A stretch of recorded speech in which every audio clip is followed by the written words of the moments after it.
হ্যাঁ বন্ধুরা, আজকে জামা ষষ্ঠীর পরের দিনকে আমার বোনই রান্নাবাতি করছে। এই আলু ভাজা হচ্ছে, মাছ ভাজা হয়ে গেছে, পটল ভাজা হবে।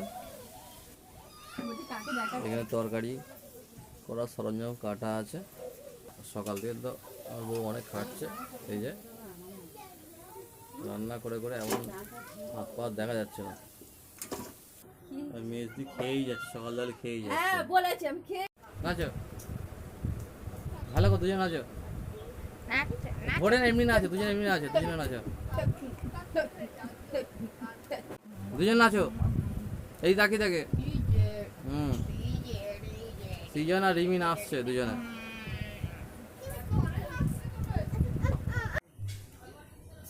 এই যে আমার শ্বশুরদের ডাঙা আছে, এটা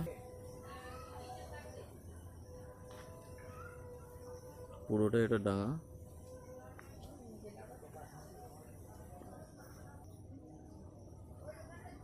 দেখতে পাচ্ছেন।